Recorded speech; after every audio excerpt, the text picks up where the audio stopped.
सभी का स्वागत करता हूँ। चलिए, हाँ तो प्यारे बच्चों, एक बार फिर सभी का स्वागत करता हूँ। मैं आपका शिक्षक, आपका भाई मुकेश सर, यूपी बोर्ड के नंबर 1 प्लेटफॉर्म विद्याकुल में। प्यारे बच्चों, आज से शुरुआत हो गई है हमारे लक्ष्य बैच की। अरे भाई, इस समय मुझे पता है कि आप सबके पास एक बहुत बड़ी परेशानी है कि आप में से बहुत सारे बच्चे ऐसे होंगे जिन्होंने अभी तक पढ़ाई शुरू नहीं की होगी। आप में बहुत सारे ऐसे बच्चे होंगे जिन्होंने अभी तक सिलेबस कंप्लीट नहीं किया होगा या इधर उधर से कहीं से पढ़ लिया होगा। छोटे छोटे क्वेश्चन जब अनसॉल्व पेपर के उठा के देखते हैं तो नहीं कर पाते हैं। तो बेटा, ये सारी समस्याओं का हल लेकर के बेटा मैं आपके सामने एक बार फिर से आ चुका हूँ मेरे प्यारे बच्चों। और ये आपका विद्याकुल परिवार हमेशा आपके साथ इन परेशानियों में खड़ा रहा है। पिछले 4 सालों से हम इस बैच को अपना सबसे बेमिसाल बैच इसलिए कहते हैं क्योंकि ये वही बैच है जिस बैच से बच्चे 2 महीने 3 महीने में पढ़ करके डिस्ट्रिक्ट और स्टेट टॉपर बनते हैं। तो मेरे भाई, अब समय बहुत कम है, 2-3 महीने बचे हुए हैं और अब आपको कुछ नहीं करना बेटा, मेरा साथ देना है। और मैं आपको ये वादा करता हूँ, आपको ये विश्वास दिलाता हूँ कि मेरे भाई 2 महीने आप दिन रात मेहनत करिएगा, मेरे साथ कदम से कदम मिलाकर चलिएगा। मैं आपकी परीक्षा में आपका जो सपना है डिस्ट्रिक्ट टॉपर बनने का, स्टेट टॉपर बनने का, वो सपना पूरा कराऊंगा। तो मेरे भाई, एक बार फिर से आप सभी का स्वागत है मेरे प्यारे बच्चों। और पूरे जोश खरोश के साथ आज से हम लक्ष्य बैच की क्लास को प्रारंभ करेंगे। हमें भी बहुत बेसब्री से इंतजार होता है कि कब हमारा लक्ष्य बैच आए, क्योंकि लक्ष्य बैच में बेटा हम बहुत सीरियस होकर पढ़ाई करते हैं।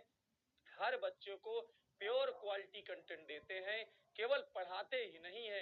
इस बैच में हम आपको चैप्टर 1 से अंतिम चैप्टर तक पढ़ा करके हर टॉपिक से, हर चैप्टर से जो मोस्ट इंपॉर्टेंट क्वेश्चन होते हैं, जो एग्जाम में बार बार आते हैं, वो सारे क्वेश्चन भी कराते हैं। तो मेरे भाई, अब आपको केवल एक काम करना है, वो है बेटा हमारा साथ देना है और हमारे साथ हर दिन मेहनत करना है। समय की कीमत को समझना है, हर दिन मेहनत करना है। पेपर के अंतिम दिन तक, यानी अंतिम पेपर जिस दिन होगा उस दिन तक बेटा आपको इसी तरह मेहनत करना है। तो प्यारे बच्चों, क्लास को हम लोग प्रारंभ करते हैं। बहुत सारे बच्चे आज लाइव आए हैं। आज आपका ये अपार प्रेम, अपार ऊर्जा देख करके बेटा दिल प्रसन्न हो गया है। और बस यही तो शुरू करते हैं लक्ष्य 2025 की जर्नी। यूपी बोर्ड 2025 में जो बच्चे पेपर देंगे उन बच्चों के लिए वरदान साबित होगा बेटा लक्ष्य 2025 बैच। तो चलिए आज की क्लास को प्रारंभ किया जाए मेरे प्यारे बच्चों। सभी लोग आ गए हैं, समय का विशेष ध्यान देना बेटा, एक भी क्लास मिस मत करना, अंतिम दिन तक मेहनत करके पढ़ाई करना। मैं आपसे वादा करता हूं कि आप टॉपर बनोगे। आप बेटा सपने देखो, साकार हम कराएंगे। लक्ष्य बैच पिछले 4 सालों से सबसे बेमिसाल बैच केवल इसी वजह से रहा है क्योंकि इसमें मैंने देखा है, मैंने बच्चों के इंटरव्यू लिए हैं, मैंने देखा है कि इसमें 2 महीने 3 महीने पढ़ने के बच्चा डिस्ट्रिक्ट और स्टेट टॉपर बनता है। तो बेटा आपको भी मेहनत करनी है, बस हो गया, ठीक है। तो चलिए आज की इस बेहतरीन सी क्लास में बेटा आप सभी का स्वागत है। आपके प्यारे प्यारे यूपी बोर्ड के सबसे बेहतरीन टीचर, बेहतरीन शिक्षकों की टीम इस बैच में आपका मार्गदर्शन कर रही है। ये वो टीम है बेटा जिन्होंने ऑनलाइन एजुकेशन में यूपी बोर्ड के बच्चों को सबसे पहले पढ़ाना शुरू किया था। मेरे प्यारे बच्चों, आज का एक प्यारी सी 2 लाइनें हैं। इंतजार करना बंद करो क्योंकि सही समय कभी नहीं आता। मैं 2 दिन से ये लाइनें बोल रहा हूँ।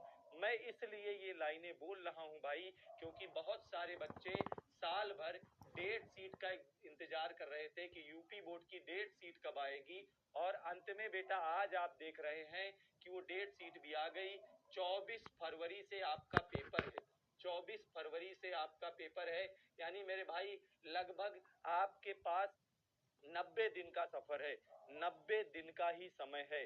तो अब केवल शुरुआत कर दो, अब शुरुआत कर दो, पढ़ाई करना शुरू कर दो। अब की बार की जो बोर्ड परीक्षा है प्यारे बच्चों, अब की बार की जो बोर्ड परीक्षा है उसमें हमारा लक्ष्य है अब की बार 450 पार। कोई भी बच्चा जिसने भी लक्ष्य बैच में एडमिशन लिया है उसमें से किसी भी बच्चे का 450 से कम नंबर नहीं आएगा। ये छाती ठोक के बेटा आज मैं आपसे बोल रहा हूँ और इसके लिए मुझे चाहे जो करना पड़े, ठीक है जी। चलिए 450 पार, इससे कम नहीं आना चाहिए। ज्यादा आप चाहे जितना ला दो, ठीक है जी। तो आज बेटा हमारी ये पहली क्लास है और पहली क्लास हम शुरू करने जा रहे हैं चैप्टर नंबर 1 से। हमने आपसे वादा किया कि हम चैप्टर 1 से पढ़ाएंगे, लास्ट चैप्टर तक पढ़ाएंगे और पढ़ाएंगे ही नहीं। आज की क्लास देखो, अगर आपको लग ना जाए कि मैं भी टॉपर बन सकता हूं तो बताना, लास्ट तक देखना, मैं भी टॉपर बन सकता हूं ये फील ना आ जाए बेटा तो बताना। चैप्टर 1 हमारा है वैद्युत आवेश तथा क्षेत्र। इस चैप्टर से आज हम लोग क्लास को शुरू करने वाले हैं। इस चैप्टर में बेटा इस बार की जो बोर्ड परीक्षा है उसके लिए जो आज का मेरा लेक्चर है, मैं किन VVI topics, very very important topics को उठाने वाला हूं, आप पहले देख लो। आज मैं आपको आवेशन और आवेश की गणना करना बताऊंगा और इससे कितने नंबर के प्रश्न आते हैं, कैसे प्रश्न आते हैं ये भी आपको बताऊंगा, ठीक है। कूलाम के नियम की चर्चा करेंगे, कूलाम के नियम पर जिस तरह के सवाल आते हैं उन सवालों की भी चर्चा करेंगे, क्वेश्चन भी कराऊंगा इस पे आधारित जो भी बोर्ड परीक्षा में आते हैं, ठीक है। विद्युत क्षेत्र एवं विद्युत क्षेत्र की तीव्रता, ये टॉपिक्स को पढ़ेंगे और विद्युत क्षेत्र की तीव्रता पर सवाल बेटा हम लोग लगाएंगे। तो आप सभी लोगों को मेरी आवाज आ रही है? एक बार मेरे सारे बच्चे जो भी लक्ष्य बैच में पढ़ रहे हैं वो सारे बच्चे एक बार कमेंट कर दें, क्या आप कितनी मात्रा में आज पढ़ने आए हो, आप कितने बच्चे आज पढ़ने आए हो, क्लास में आपकी संख्या क्या है, जल्दी से एक बार बता दो बेटा। चलिए बहुत बढ़िया बहुत बढ़िया, इतनी संख्या पहली बार इस सत्र में बच्चे आए हैं। और बेटा ये रिगार्ड बना रहना चाहिए, जब मैं अंतिम क्लास लक्ष्य बैच की ले रहा हूं तो उस दिन भी इतने बच्चे प्रेजेंट होने चाहिए, मतलब आपकी संख्या, अटेंडेंस बहुत जरूरी है, ठीक है जी। तो विद्युत क्षेत्र और विद्युत क्षेत्र की तीव्रता पर सवाल लगाने वाले हैं। अब हम पहले बात ये कर लेते हैं कि आखिर एग्जाम में इन टॉपिक से जो प्रश्न आते हैं उन प्रश्नों को हल करने से हमें कितने नंबर मिलते हैं। मेरे भाई जब आवेश की गणना पर आपको 1 नंबर से ज्यादा क्वेश्चन नहीं मिलेगा, आवेश की गणना करने वाले टॉपिक पर 1 नंबर से ज्यादा क्वेश्चन नहीं मिलेगा। वो ऑब्जेक्टिव हो सकता है 1 नंबर का, वो लघुत्तरी, अति लघुत्तरी प्रश्न भी हो सकता है, ठीक है जी। अच्छा, कूलाम के नियम की अगर मैं बात करूं तो 3 नंबर तक का प्रश्न कूलाम के नियम से पूछा जा सकता है। इसका वेटेज आपके एग्जाम में मैक्सिमम 3 नंबर का हो सकता है, इससे ज्यादा नहीं। 1 नंबर का बहुविकल्पी प्रश्न हो सकता है, 2 नंबर के लघुत्तरी प्रश्न हो सकते हैं, ठीक है। 3 नंबर तक का वेटेज इसका है। कूलाम के नियम पर न्यूमेरिकल बेटा आ सकता है, 3 नंबर तक न्यूमेरिकल भी पूछा जा सकता है, 1 नंबर का बहुविकल्पी आएगा, 1 नंबर का लघुत्तरी आएगा।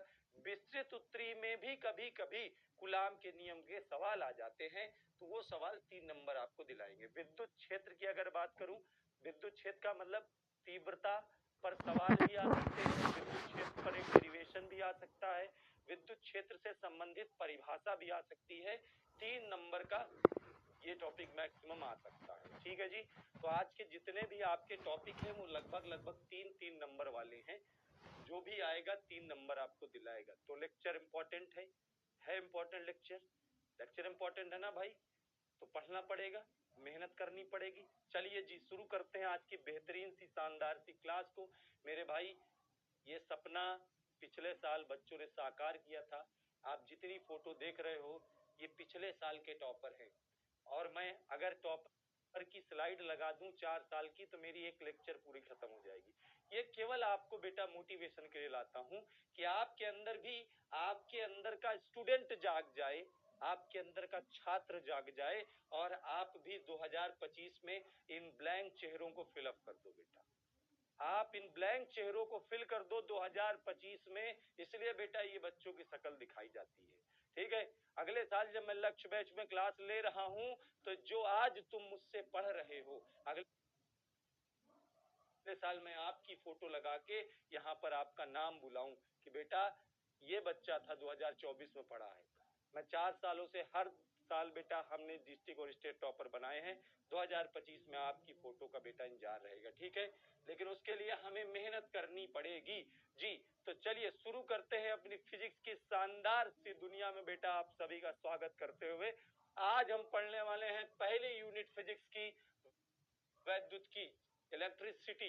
इलेक्ट्रिसिटी बेटा 2 यूनिट में डिवाइड है, एक है स्थिर वैद्युत की, इलेक्ट्रोस्टैटिक्स, और दूसरा है स्थिर विद्युत चालन।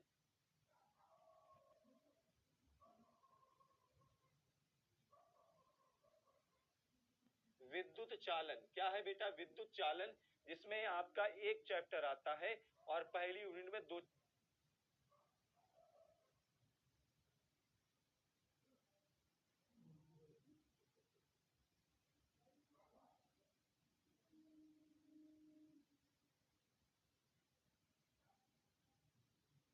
चैप्टर आते हैं। तो हम लोग इस इलेक्ट्रोस्टैटिक्स यानी स्थिर वैद्युतिकी से पढ़ना प्रारंभ करेंगे। इसके अंतर्गत आपका फिजिक्स का चैप्टर नंबर 1 जो आज हम पढ़ रहे हैं, और चैप्टर नंबर 2 स्थिर वैद्युतिकी तथा धारिता, ये 2 चैप्टर आते हैं। ठीक है जी, तो ये 2 चैप्टर आते हैं। ठीक है, अच्छा आगे चलें भाई, चलिए ध्यान से समझिएगा। तो पहली यूनिट का पहला चैप्टर, पहले मैं आपको समझाऊं कि इलेक्ट्रोस्टैटिक्स होती क्या है, स्थिर वैद्युतिकी होती क्या है। ध्यान समझिएगा बेटा, जब कोई आवेश, क्या आवेश विराम की अवस्था में रहता है, विराम की अवस्था में रहता है, तो उसे हम इलेक्ट्रोस्टैटिक्स के अंतर्गत पढ़ते हैं। वो केवल और केवल विद्युत क्षेत्र को उत्पन्न करता है। वो विराम की अवस्था में जब रहता है तो उसे हम इलेक्ट्रोस्टैटिक्स कहते हैं, स्थिर वैद्युतिकी कहते हैं। जब कोई आवेश नियत वेग से गति करता है तो बेटा वो वैद्युत क्षेत्र बनाता है, साथ में चुंबकीय क्षेत्र भी बनाता है। तो फिर हम लोग जो तीसरा चैप्टर नंबर 3 पढ़ेंगे, चालन वाला, वहां पर आवेश नियत वेग से गति कर रहा होगा। बेटा जब कोई त्वरित आवेश होता है तो त्वरित आवेश बेटा विद्युत क्षेत्र बनाता है, चुंबकीय क्षेत्र बनाता है, साथ में इलेक्ट्रोमैग्नेटिक वेव भी बनाता है। मैंने टिक करके समझाए हैं, आप ध्यान से सुनिए, इस चीज को समझिएगा। ये है इलेक्ट्रोस्टैटिक्स। स्थिर आवेश होगा इलेक्ट्रोस्टैटिक्स, 2 चैप्टर फिजिक्स के इस यूनिट के अंतर्गत है। ये है बेटा इलेक्ट्रिक करंट और मैग्नेटिज्म। जब कोई आवेश नियत वेग से गति करता है, मतलब एक निश्चित वेग से गति कर रहा होता है प्यारे बच्चों, तो वह विद्युत क्षेत्र के साथ साथ चुंबकीय क्षेत्र भी बनाता है। और फिर हम इस चीज के बारे में मैग्नेटिज्म तक पढ़ते हैं। ठीक है, और जब कोई आवेश त्वरित गति कर रहा होता है, त्वरित गति का मतलब होता है बेटा लगातार उसका वेग बदल रहा हो, तो उसे हम त्वरित गति कहते हैं। त्वरित गति वाले आवेश के बारे में आप फिजिक्स पार्ट 1 के लास्ट चैप्टर तक पढ़ते हैं। यानी आपका जो फिजिक्स का पहला किताब है, पहली जो किताब है, उसके जो 8 चैप्टर हैं, उस पूरे चैप्टर में आपको एक लोगों की ही कहानी पढ़ना है, वो है आवेश। आवेश की कहानी को ही हम लोग पढ़ते हैं फिजिक्स पार्ट 1 में। ठीक है जी, तो चलिए आज की क्लास को हम लोग बहुत ही आराम से शुरू करेंगे। सबसे पहली बात आती है वैद्युत आवेश होता क्या है। वैद्युत आवेश होता क्या है? तो बेटा आवेश पदार्थ का वह मौलिक गुण है जिसके कारण वस्तुएं वैद्युत बल आरोपित करती हैं या अनुभव करती हैं। आप इस पेन को लेकर के ध्यान से सुनिए, आज के लेक्चर में मैं बहुत चिल्लाऊंगा नहीं, शुरू में चिल्ला दिया, देखो इतने में दिक्कत हो गई है ना। अब भाई चिल्लाने का समय नहीं है, अब है समझ करके धीरे धीरे चीजों को पढ़ने का। अब है समय धीरे धीरे चीजों को पढ़ने का, तो इसलिए मैं चिल्लाऊंगा नहीं, आपको ध्यान से सारी चीजें समझाऊंगा, आप समझते चलिए। मेरा प्रयास होगा कि मैं क्लास में ही आपको जो पढ़ाऊं वो याद हो जाए, क्योंकि बेटा अगर ऐसा कर पाऊंगा तो आप जो घर में आपका समय है वो आप प्रैक्टिस के लिए यूज कर लेंगे। हर क्लास के बाद आपको कुछ के रूप में क्वेश्चन मिल जाएंगे, हर क्लास के बाद आपको मोस्ट इंपॉर्टेंट क्वेश्चन का सब्जेक्टिव मिल जाएगा विथ आंसर, तो आप उनकी प्रैक्टिस कर लेंगे। इसलिए क्लास में हम बहुत ही स्लो मोशन में, बहुत ही आराम से, धैर्य के साथ चीजों को समझेंगे। तो जी आवेश क्या है? तो भैया अगर मैं इस पेन को अपने सूखे बालों में ऐसे रफ करूं, रफ करने के बाद इसे कागज के छोटे छोटे टुकड़ों के पास ले जाऊं, तो उन कागज के टुकड़ों में एक हलचल उत्पन्न हो जाती है, वो इधर उधर भागने लगते हैं। वो कागज के टुकड़े इस पेन के द्वारा एक बल का अनुभव करते हैं, इस बल को बेटा हम वैद्युत बल कहते हैं। ठीक है, तो आवेश क्या है? इस वस्तु का एक गुण है, पहले नहीं था, मैंने ऐसे रफ किया अपने बालों पे, इसके अंदर एक गुण आ गया। क्या गुण आ गया बताओ? कि ये दूसरी वस्तुओं को अपनी ओर आकर्षित कर सकता है। तो आवेश किसी वस्तु का वह गुण है, क्या है बेटा? वह गुण है जिसके कारण दूसरी वस्तु पर वह वैद्युत बल आरोपित करता है। ये आकर्षण या प्रतिकर्षण बल जो होता है, इसको संयुक्त रूप से हम वैद्युत बल कहते हैं। क्या कहते हैं भाई?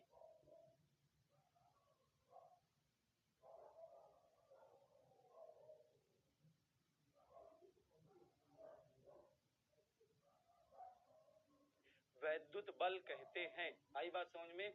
आवेश को साधारणतया बेटा हम लोग Q से लिखते हैं, और आवेश अदिश राशि है। कैसी राशि है जी? अदिश राशि है। ध्यान देना, इसमें कोई दिशा नहीं होती है, आवेश में कोई दिशा नहीं होती है। ठीक है। अगर मैं आवेश के मात्रक की बात करूं, इसके मात्रक की बात करूं, तो बेटा थोड़ा ध्यान से चीजों को समझिएगा। Q बराबर फॉर्मूला है I इंटू टी। Q बराबर फॉर्मूला क्या है बताइए? I into T. तो I धारा है तो मात्रक इसका होता है क्या? एम्पियर। I धारा है तो इसका मात्रक होता है एम्पियर, और T समय है तो इसका मात्रक सेकंड। इसका मात्रक एम्पियर सेकंड होता है, और इसको संयुक्त रूप से यानी इन दोनों को मिला करके हम कूलाम भी कहते हैं। क्या कहते हैं?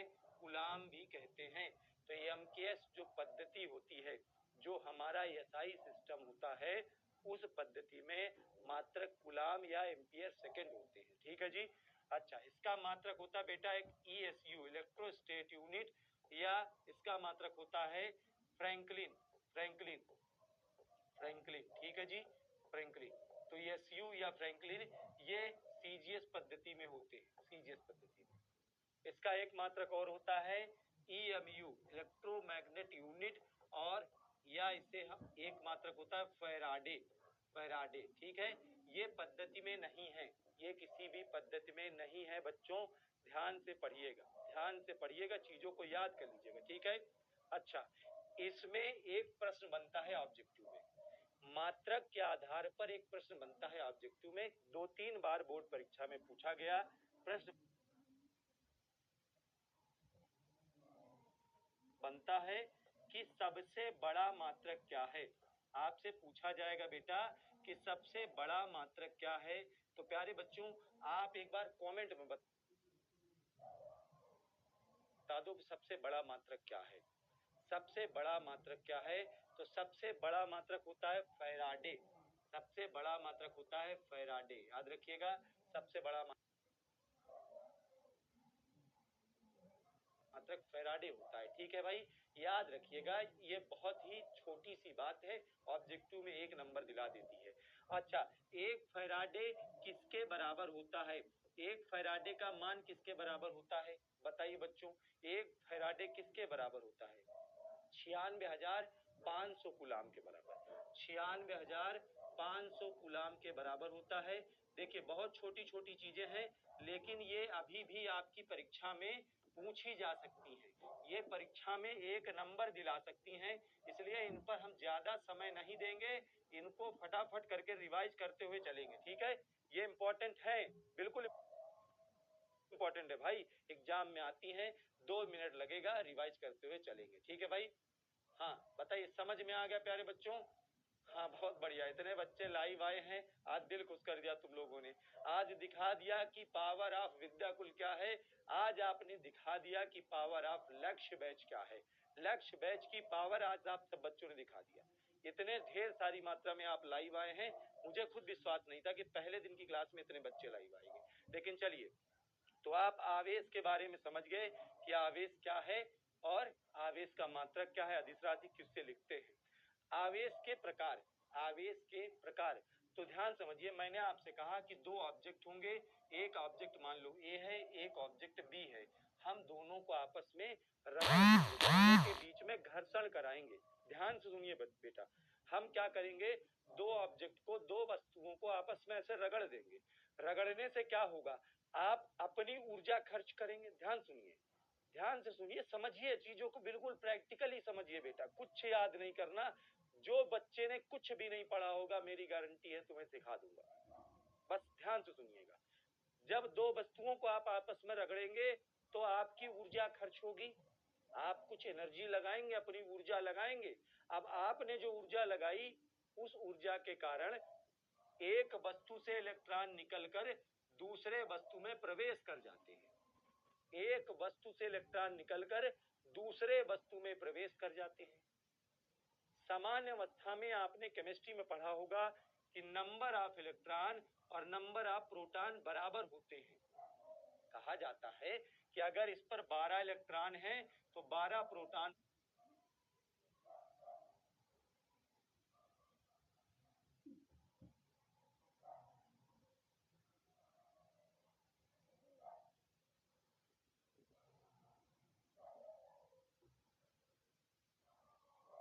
होंगे, और जब इलेक्ट्रॉन प्रोटॉन दोनों बराबर होते हैं तो वस्तु उदासीन होती है।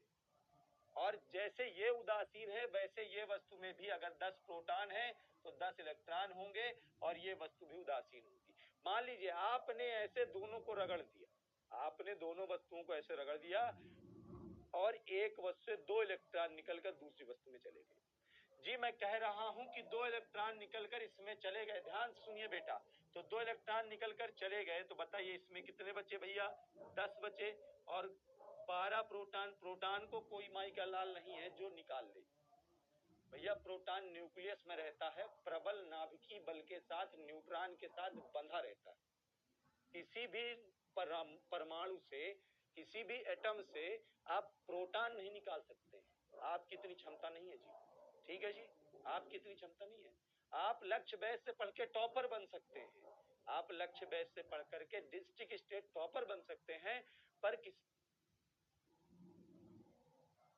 परमाणु से प्रोटॉन नहीं निकाल सकते हैं। बात समझ में आ रही है? तो 2 इलेक्ट्रॉन चले गए तो 10 इलेक्ट्रॉन बचे। भैया 2 इनके पास आ गए हैं, तो बताइए बच्चों इनके पास 12 इलेक्ट्रॉन हो गए लेकिन प्रोटॉन 10 रह गए। अब मामला डिसबैलेंसिया आ गया। थोड़ा अंग्रेजी में समझिए, मामला डिसबैलेंसिया आ गया। डिसबैलेंसिया का मतलब होता है कि बेटा यहाँ पे देखिए 10 12 हो गया, यहाँ 12 10 हो गया। बात समझ रहे हैं ना? क्या हो गया?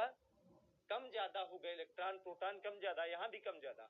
यहाँ पे देखिए प्रोटॉन ज्यादा है, प्रोटॉन ज्यादा हो गए। प्रोटॉन पे प्यारे बच्चों मैं आपको बताऊं, प्रोटॉन पे होता है धन आवेश, इलेक्ट्रॉन पे होता है मेरे बच्चे ऋण आवेश। और न्यूट्रॉन किसी लायक का नहीं है, नालायक है।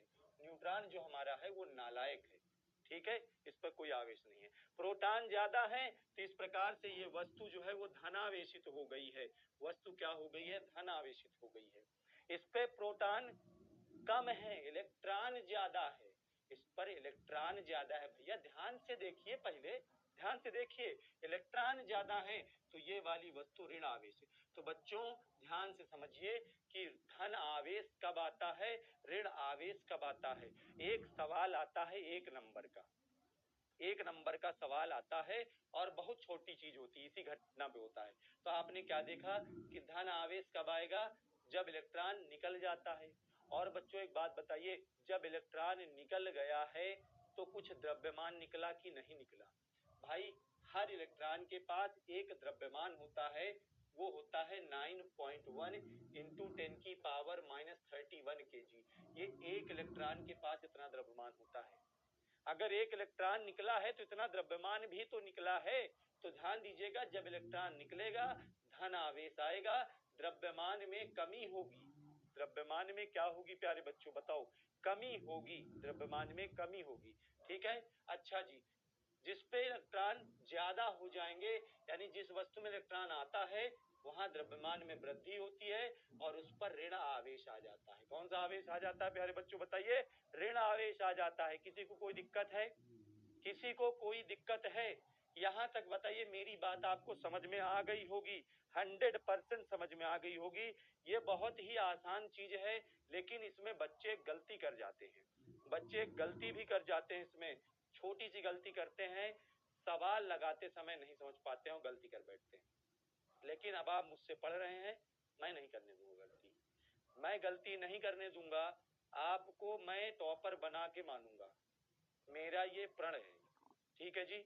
चलिए प्यारे बच्चों आगे बढ़ते हैं, ध्यान से देखिएगा। आवेश की कुछ बातें यहाँ पर लिखी हुई है।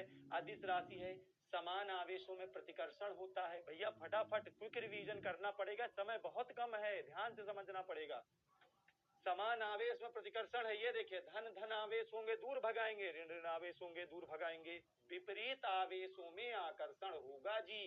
प्लस है माइनस है तो पास बुलाएंगे, प्लस माइनस है तो पास बुलाएंगे, ध्यान से समझिए, ठीक है। अच्छा जी, क्वांटाइज होता है, क्वांटाइज का मतलब तो मैं बहुत विस्तार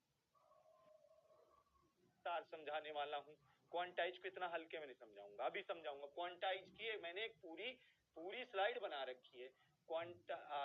ये कहा गया क्वांटम प्रकृति की मैंने एक स्लाइड बना रखी है, तो क्वांटाइज की चर्चा भी आपके साथ करता हूँ, ठीक है। संरक्षित रहता है, अरे जी इसका मतलब क्या है? संरक्षित रहता है बेटा, इसका मतलब आप बताओ, यहाँ से इलेक्ट्रॉन निकला, इससे इसमें पहुंच गया, पहले बताओ दोनों को मिला के 12 10 22 इलेक्ट्रॉन थे, अब बताइए 10 और 12 22 है, तो इनके बीच में ही ट्रांसफर होगा, इनके बीच में ही आवेश का ट्रांसफर होगा। संरक्षित रहेगा, लेकिन है जितना उतना ही रहेगा, ठीक है। अच्छा जी, इसके बाद क्या है बेटा? चाल पर निर्भर नहीं करता, निर्भर नहीं करता लिख देना चाहिए यहाँ पर। देखिए कंप्यूटर महोदय कितनी प्यारी गलती करते हैं, चाल पर निर्भर नहीं करता है, ठीक है। कोई चीज अगर चार्ज है, उसको आप यहाँ से लेके बनारस चले जाओगे, डिस्चार्ज नहीं हो जाएगी। अब मोबाइल की बात मत करना, मोबाइल तुम लेके जाओगे तो बेटा रास्ता भर रील भी तो चलाओगे। अच्छा, हमारा आज ये आंकड़ा भी पूरा हुआ, इतने बच्चों का, मतलब इतने बच्चे आज लाइव आने थे, वो आंकड़ा पूरा हो गया। चलिए बहुत बढ़िया बेटा, आपने दिल खुश कर दिया। अब ध्यान समझिए, अब आपने चार्ज क्या होता है, कितने प्रकार का होता है, ये आपने समझ लिया है। आवेशन की प्रक्रिया में मैं ज्यादा समय नहीं दूंगा, क्योंकि ये आपके सिलेबस में नहीं है। 3 तरीके से बेटा हम किसी भी ऑब्जेक्ट को चार्ज कर सकते हैं। एक होता है घर्षण के द्वारा, वस्तुओं को आपस में घर्षण करा के, दूसरा होता है प्रेरण द्वारा, तीसरा होता है चालन द्वारा, ठीक है। आपका मोबाइल बताइए कैसे चार्ज होता है? प्यारे बच्चों आप बताओ, आपका मोबाइल कैसे चार्ज होता है? ठीक है, कैसे चार्ज होता है? चालन के द्वारा चार्ज होता है, ठीक है जी। आपका मोबाइल चालन द्वारा चार्ज होता है। क्वांटम प्रकृति का मतलब आप समझिए, क्वांटम प्रकृति का मतलब क्या है, यहाँ पे क्या लिखा है इसको बाद में समझाऊंगा। आप बताओ, एक ऑब्जेक्ट है मैंने कहा, और इसका आवेश क्यों है, इसका आवेश क्यों है? अब अगर आप बताइए, इस पर समान अवस्था से एक इलेक्ट्रॉन कम या ज्यादा होता है, एक इलेक्ट्रॉन है बेटा, अगर इस वस्तु में एक इलेक्ट्रॉन कम या ज्यादा हो, कम या ज्यादा हो, तो बताइए इसका ये जो आवेश क्यों है, इसका मान किसके बराबर होगा? इसका मान क्या होगा मेरे प्यारे बच्चों? एक इलेक्ट्रॉन का आवेश कम है ज्यादा है, तो इस पर जो भी आवेश आएगा वो एक इलेक्ट्रॉन के आवेश के बराबर आएगा। अगर मैं आपसे कहूं कि 2 इलेक्ट्रॉन कम या ज्यादा हैं, 2 इलेक्ट्रॉन कम या ज्यादा हैं, निकल गए हैं या आ गए हैं, तो Q बराबर 2E के बराबर, 2 इलेक्ट्रॉन के आवेश के बराबर इस पर आवेश हो जाएगा, इस पर 2 इलेक्ट्रॉन के आवेश के बराबर आवेश हो जाएगा। बताइए आप समझ में आ रहा है सारी चीजें बेटा? इसी तरीके से अगर हम कहें n इलेक्ट्रॉन कम या ज्यादा है, वस्तु में n इलेक्ट्रॉन कम या ज्यादा है, तो बच्चों एक बात बताइए, इसका जो आवेश Q होगा वो n इलेक्ट्रॉनों के आवेश के बराबर होगा, ठीक है। यही चीज मैंने लिखी है, किसी वस्तु पर आवेश का मान मूल आवेश, मूल आवेश का मतलब होता है इलेक्ट्रॉन का आवेश, मूल आवेश का मतलब है इलेक्ट्रॉन के आवेश का पूर्ण गुणज है, पूर्ण गुणज है। भाई साहब, इलेक्ट्रॉन निकलते हैं या इलेक्ट्रॉन आते हैं तभी आवेश आता है, ठीक है। तो या एक इलेक्ट्रॉन निकलेगा या 2 निकलेंगे या 3 निकलेंगे। अगर तुमसे कोई कहे कि 2.25 इलेक्ट्रॉन निकल रहे हैं, तो उसको एक झापड़ खींच के मार देना, कह देना भाई इलेक्ट्रॉन है, ये आलू प्याज की दुकान नहीं है, 2.25 इलेक्ट्रॉन नहीं होते हैं, 3 होंगे या 4 होंगे या 2 होंगे, ठीक है। यही बात हमने लिखी है, पूर्ण गुणज होता है, तो याद ध्यान दीजिएगा, n का जो मान होगा वो पूर्ण संख्या होगा, ठीक है। n का जो मान होगा बेटा पूर्ण संख्या होगी, ठीक है बेटा। चलने जी, आगे चलने। अच्छा बस, अब इससे ज्यादा आवेश के बारे में नहीं पढ़ना, नहीं पढ़ना इससे ज्यादा, जितना पढ़ा दिया बेटा इतना ही पढ़ना है, ठीक है, यही, इससे ज्यादा एग्जाम में नहीं आएगा। चर्चा करते हैं कूलाम के नियम में। कूलाम ये न्यूटन के नकलची थे। न्यूटन ने कुछ बात बताई, उसको उन्होंने फोटोस्टेट कर दिया। इन्होंने बताया कि जो दो आवेश अगर मान लो हैं Q1 और Q2, इन्होंने कहा कि अगर दो स्थिर आवेश Q1 Q2 हैं, एक दूसरे से r दूरी पर रखे हैं, क्या कहा इन्होंने कि दो आवेश अगर Q1 Q2 हैं, r दूरी पर रखे हैं, तो इनके बीच में लगने वाला बल इन आवेशों के गुणनफल का अनुक्रमानुपाती होता है और बीच की दूरी के वर्ग का व्युत्क्रमानुपाती होता है। बीच की दूरी के वर्ग का व्युत्क्रमानुपाती होता है। बेटा अगर आपने 11वीं क्लास में देखा होगा तो न्यूटन ने गुरुत्वाकर्षण नियम भी कुछ ऐसा बताया था, ठीक है। तो न्यूटन के नियम का फोटोस्टेट है कूलाम का नियम, ठीक है। दो स्थिर बिंदु आवेश, ये बात बहुत बड़ी बात इन्होंने कही है, स्थिर बिंदु आवेश। स्थिर बिंदु आवेश का मतलब होता है जो आवेश स्थिर हो उनके बीच लगने वाला वैद्युत बल आवेशों के गुणनफल का अनुक्रमानुपाती, बीच की दूरी के वर्ग का व्युत्क्रमानुपाती। और अगर बेटा आप इन दोनों को मिला दोगे समीकरण नंबर 1 व 2 से, तो आप देखेंगे आपको मिलेगा F अनुक्रमानुपाती Q1 Q2 बटे R स्क्वायर, यही मिलेगा।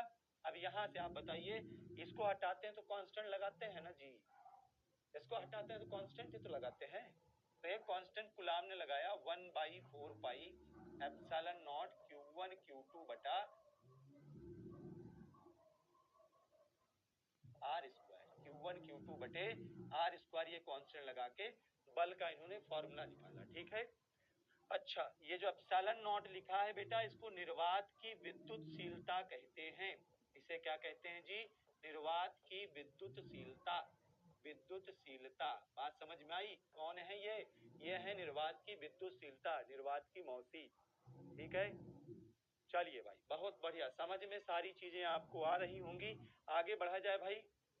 कूलाम के नियम से संबंधित कुछ महत्वपूर्ण बातें हैं, सुन लीजिए, अच्छा लगेगा आपको। कूलाम का नियम प्रायोगिक परीक्षणों पर आधारित है, जिसे सैद्धांतिक रूप से स्थापित नहीं किया जा सकता। यह केवल बिंदु आवेश के लिए सत्य है, बिंदु आवेश के लिए सत्य है, और वो आवेश स्थिर होने चाहिए, ठीक है। बहुत बड़ी दूरियों के लिए भी सत्य है। यह टू बॉडी इंटरेक्शन है, अतः दो बिंदु आवेशों के बीच में कार्यरत होता है। एक अगर होगा तो वहां पर कूलाम का नियम नहीं लगता। टू बॉडी इंटरेक्शन का मतलब समझ रहे हो भैया? मैं पढ़ा रहा हूं, तुम पढ़ रहे हो, it's a two body interaction मेरे डियर स्टूडेंट। बताइए, समझ में नहीं आ रही मेरी बात?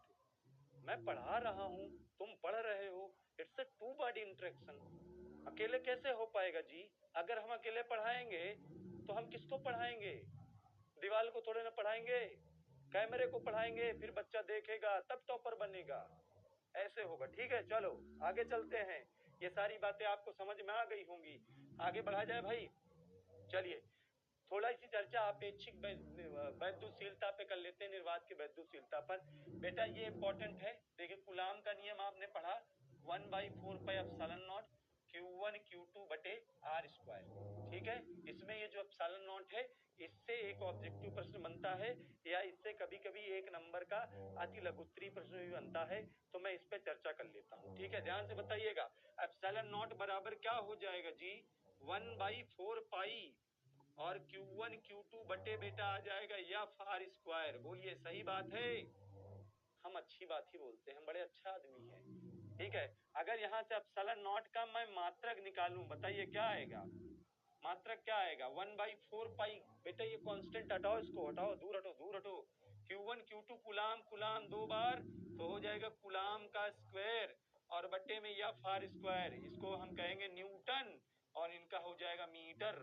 तो इसका मात्रक हो गया कूलाम स्क्वायर प्रति न्यूटन मीटर स्क्वायर। बताइए समझ में आ रही चीजें? समझ में आ रही है भैया? याद कर लो, याद कर लो, यही आएगा एग्जाम में, ऑब्जेक्टिव में ही आएगा। कभी कहेगा कि मात्रक होता है बताओ, तो ये होता है। कभी कहेगा नहीं होता है बताओ, तो नहीं होता में इसके अलावा कुछ भी हो तो वो नहीं होता है। अच्छा, ऐसे प्रश्न कर लेते हो, मजा आता है ऐसे प्रश्न करने में। प्रश्न वाले एग्जामिनर सोचता है हमारा बच्चा पागल है। कभी कहेगा एप्सिलॉन नॉट का मात्रक होता है, तो होता में ये वाला मिल जाए तो हम टिक लगा देंगे, और नहीं होता है कह दे दो, इसके अलावा जो होगा उसको कह देंगे नहीं होता है ना। तो कंफ्यूज नहीं होना, डरना नहीं है, लक्ष्य बेस से पढ़ के जाओगे तो तुम्हारे अंदर का डर खत्म। ठीक है, मात्रक हो गया। इसकी अगर बीमा निकालने बेटा, इसकी बीमा निकालें तो बताइए, कुलाम स्क्वायर बेटा A2T2 बटे newton metre square, MLT minus 2 metre square है तो L2 ऊपर ले जाओ प्यारे बच्चों, ध्यान से ले जाइए, ऊपर आराम से ले जाइए। M-1 हो जाएगा, L1 2 3 ऊपर जाएगा -3, T-2 है ऊपर जाएगा +2, T2 क्या हो जाएगा T4, और ऑलरेडी A2 लिखा लो, बीमा निकल आई। ठीक है जी, बीमा निकल आई, समझ में आ रहा भैया?